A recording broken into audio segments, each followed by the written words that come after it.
Tá no ar mais um episódio do Juridicast, o seu podcast de marketing jurídico. Eu sou Leandro Ramos e no episódio de hoje vamos falar sobre um tema importante e bastante fresco no mundo jurídico, o ranking Análise da Advocacia 2020, que acaba de sair. E para bater um papo aqui com a gente, tenho o prazer de receber a Silvana Quaglio, que é Publisher e CEO da Análise Editorial, responsável pelo Análise da Advocacia. Seja muito bem-vinda ao Juridicast. Ô, Leandro, eu que agradeço essa oportunidade, puxa vida, de falar aqui para o teu público, que eu sei que é um pessoal que está bem antenado com a nossa produção, o que nos deixa muito honrados. Prazer é nosso de tê-la aqui. E, Silvana, hoje a gente tem diferentes rankings no mercado jurídico, tanto nacionais quanto internacionais, sendo que cada um tem a sua metodologia de avaliação. No caso do Análise da Advocacia, vocês avaliam os escritórios e advogados mais admirados. Então, a pergunta que eu tenho é, qual a diferença do Análise da Advocacia para os rankings internacionais? Perfeito, Leandro. Essa pergunta eu acho que é muito oportuna, né? Porque a gente acaba vendo muita confusão no mercado, até porque é confuso mesmo, né? Então, sim, você tem razão, o Análise da Advocacia faz um ranking de admiração. Por quê? Porque a gente acha que seria complicadíssimo eu dizer quem é o melhor, né? É o melhor escritório, é o melhor advogado, de acordo com qual critério? É muito difícil você chegar a uma concepção de melhor, pior, né? Existem outros critérios possíveis, além do admiração.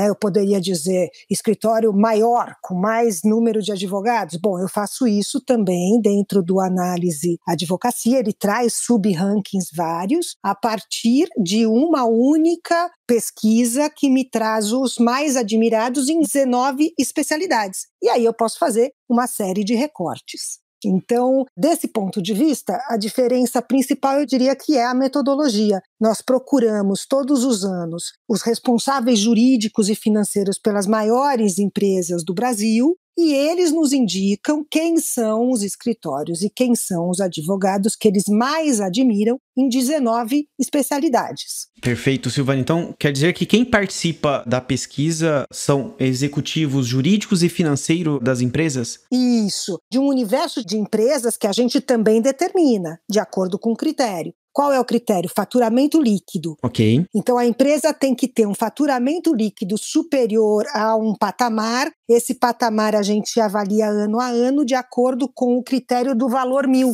Porque o valor 1000 tem um critério muito interessante do nosso ponto de vista, que são as 1000 maiores empresas de acordo com o faturamento. Então, eles analisam balanços de empresas todos os anos, né? E o que a gente fez lá 15 anos atrás, quando a gente montou a nossa própria lista? Nós pegamos essas empresas que o Valor analisa os balanços, pegamos outras empresas de outras listas, a lista da Exame, a lista da afinada Gazeta Mercantil, da Isto é Dinheiro, havia várias, né? Que eram publicadas aí no país, e cada uma com seus critérios, todas abrangendo empresas com estrutura, com práticas qualificadas, e são essas as empresas que nos interessam. Aí a gente montou um listão e a gente ia lá e pesquisava com as próprias empresas qual é o faturamento líquido de vocês. Está acima disso? Está abaixo disso? Por quê? Porque tem várias empresas que não estão obrigadas a publicar balanço no Brasil, né? Perfeito. Então elas acabam não entrando naquele universo do valor 1000. Então nenhuma dessas listas contemplava o que a gente queria, porque eu não posso deixar fora da lista uma multinacional, por exemplo, da minha lista, que adota no Brasil práticas que ela traz de uma matriz, mas que porque talvez não publique balanço no Brasil, fica fora de uma lista do valor, por exemplo.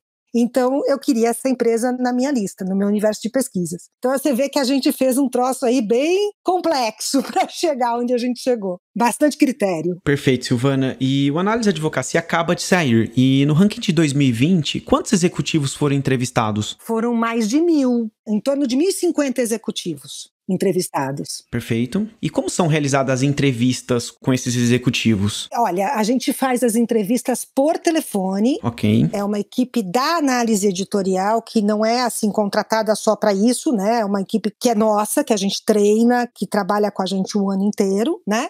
Eles procuram os executivos, o nosso mapa de empresas são mais de 2.000 empresas. A gente costuma ter justamente isso aí de retorno. Mais ou menos 50% da nossa lista, do nosso universo de pesquisa, a gente consegue acessar todos os anos. Eles são, portanto, contactados pela nossa equipe eles não conseguem nos dar entrevista. Se ligarem para a gente, eles têm que ser acionados pelos nossos pesquisadores, e os nossos pesquisadores não fazem pergunta indicando nada, né? Então não é assim, vote nestes escritórios, ou escolha dentre estes nomes. Não, a pesquisa é espontânea, né? Então o pesquisador vai marcar com o executivo, vai ligar para o executivo no horário marcado, e ele vai ser entrevistado, esse executivo, para indicar 3 nomes por ordem de preferência de escritórios e 3 nomes de advogados naquelas 19 especialidades. Então quer dizer que o executivo ele pode votar em 3 escritórios mais 3 advogados? Isso. E não existe lista prévia? Não existe lista prévia, não. Vem da espontânea resposta do entrevistado. Maravilha. E em que período do ano geralmente ocorrem essas pesquisas? Muitas vezes a gente começa em junho. Neste ano nós começamos em julho por causa da pandemia. Aí a gente foi até setembro. E no ranking de 2020, Silvana, quantos escritórios e advogados foram citados? Olha, o ranking tá muito bacana. Foram citados, olha só, Leandro, que número incrível, né? 1.700 escritórios, um pouquinho mais de 1.700 escritórios e mais de 5.300 advogados. E destes, quantos entraram na lista dos mais admirados? Foram 984 escritórios e 2.389 advogados. Dá menos da metade, né? É menos da metade. E qual que é o critério que vocês consideram para justamente, né, um advogado ser citado e eventualmente ele não entrar no ranking? A gente tem uma pontuação que é conferida ao voto. Ok. Então, se o escritório ou o advogado foi indicado em primeiro, segundo ou terceiro lugar, esse voto vai ser ponderado, né, por um número de pontos, que aí é colocado no sistema, e a gente faz um tratamento estatístico desse dado para fazer as listas de admiração. Então, não basta ser citado, precisa ser citado e somar um número X de pontos, que também vai variar de acordo com a edição, vai variar de acordo com o número de votos que é dado no geral, com a especialidade, tem especialidade mais concorrida, menos concorrida, aquelas que tem muito mais nome citado. Então, tem uma série de questões aí mesmo, né? A própria dispersão da votação, às vezes tem ano em que, sei lá, direito tributário, que é uma das especialidades que tem bastante nome citado, normalmente, né, tanto de escritório quanto de advogado, às vezes concentra um pouco mais num grupo, então a nota de corte sobe. Às vezes dilui em muitos nomes, então a nota de corte pode descer um pouco. Depende. E essa nota de corte, Silvana, ela varia de especialidade por especialidade ou é para o ranking inteiro? Não, ela varia. Ela varia. Ela varia. E também no setor econômico, né? Porque daí é um recorte, é uma outra leitura desta mesma votação. Então você pega as empresas de acordo com o setor econômico ao qual ela pertence. É um outro ranking, né? Em quem essas empresas votam? Como é que elas votam? É uma outra leitura. Pega e analisa por estado, né? Então, de acordo com os seus pares, dentro do seu estado, como é que está a sua pontuação? As listas dão muita informação, na verdade. Para quem quiser analisar o mercado, é fantástico. E como funciona, Silvana, as bandas de classificação? Também funcionam de acordo com a pontuação. Tá. A primeira banda são os que mais pontuam, e aí a gente abre até 5 bandas, porque depende, de novo, da quantidade de nomes citados, da pontuação que eles acumularam. O que eu posso te garantir é que se um escritório ou um advogado tiver o voto de apenas uma empresa, ele não vai entrar no anuário. Perfeito. E Silvana, no ranking vocês consideram 3 categorias de escritórios, né? Que são os full service, os abrangentes e especializados. Isso. Qual que é a diferença entre essas categorias? A quantidade de especialidades que ela atende efetivamente, né? Então, quem determina a categoria de atuação é o próprio escritório. Nós temos abertura para isso, entretanto, nós orientamos que até um número X de especialidades ele vai se colocar em especializado. Eu não estou exatamente com o número na cabeça, mas, se não me engano, até 5 especialidades ele é um especializado. Porque você pode ter dentro de uma mesma especialidade uma especialização ainda maior, né? Uhum. Então, nós convencionamos, ouvindo o próprio mercado, e tudo que a gente faz, a gente ouve o mercado também para decidir, nós convencionamos que essa categorização devia estabelecer o número de especialidades para que ele fosse classificado no seu atendimento. Então, eu sou especializado se eu atendo X especialidades. Eu sou abrangente se eu atendo mais de tantas especialidades e atendo até um número tal, e sou full service se eu atender praticamente todas. Perfeito. E, Silvana, quando um escritório compra um espaço publicitário no Diretório Nacional da Advocacia, que é um outro produto de vocês, né, o DNA, isso, ele garante a participação no ranking da análise da advocacia? Não. Eu faço essa pergunta porque é uma pergunta que eu ouço bastante, né? Na verdade, eu ouço afirmações de advogados, de escritórios, dizendo que comprou o espaço lá no DNA e não saiu no ranking como gostaria ou até não saiu. Exatamente, isso acontece. Por quê? Porque nós deixamos muito claro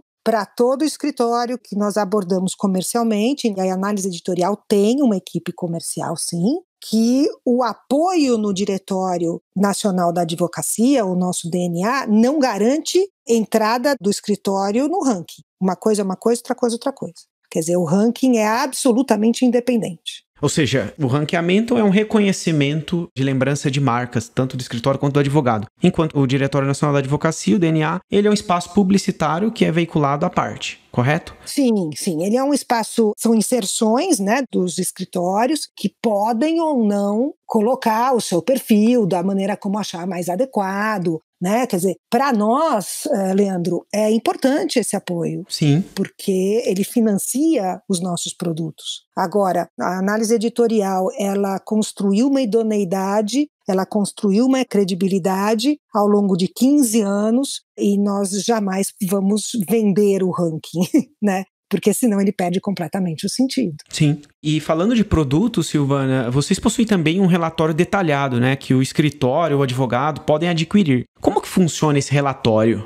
Muito bacana você falar sobre isso, Leandro, porque é um produto que eu sou fã dele, por exemplo. Porque o relatório, ele é uma ampliação, digamos assim, de como o escritório saiu na foto da votação. Ou seja, como é que o mercado votou ou não votou nele, né? Até pouca informação é informação num caso desse. Então, é uma possibilidade de o escritório se enxergar de acordo com a visão que o mercado tem dele. Por exemplo, muitas vezes o escritório entra em menos especialidades do que ele acha que ele deveria entrar no ranking do análise e advocacia. Aí, num relatório, a avaliação das votações é apresentada com muito mais detalhe. Então, ele pode entender, puxa, faltou pouco para eu entrar nessa especialidade, e eu achava até que eu estava bem nessa especialidade. Ou por que será que as empresas desse setor, onde eu sou expert, as empresas com as quais eu mais trabalho, não estão votando em mim, por exemplo?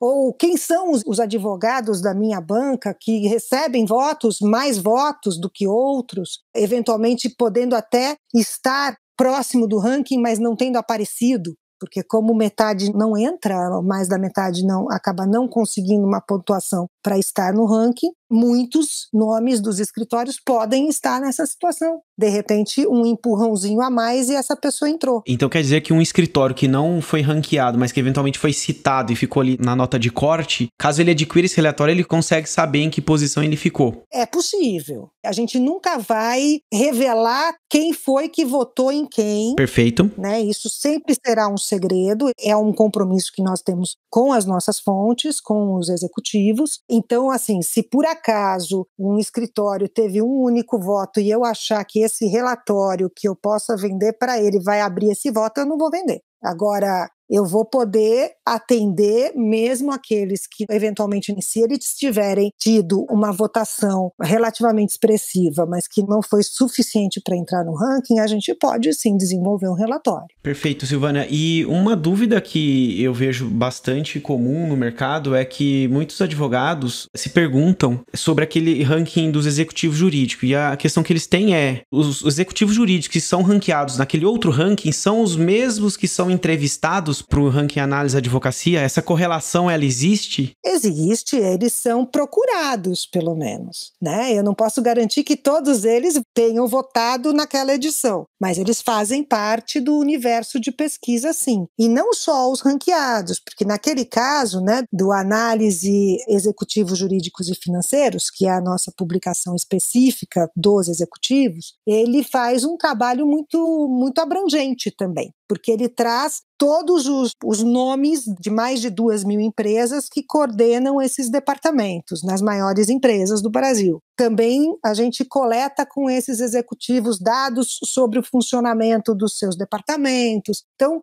além de nomes e perfis, a gente produz muito dado, né, Leandro, para o mercado. Com certeza. E, Silvana, com todas essas informações que vocês acabam levantando nas diversas pesquisas que fazem, qual dica final que você dá para o nosso ouvinte sobre como é melhor ser ranqueado no Análise da Advocacia? Puxa, que pergunta de $1 milhão, né?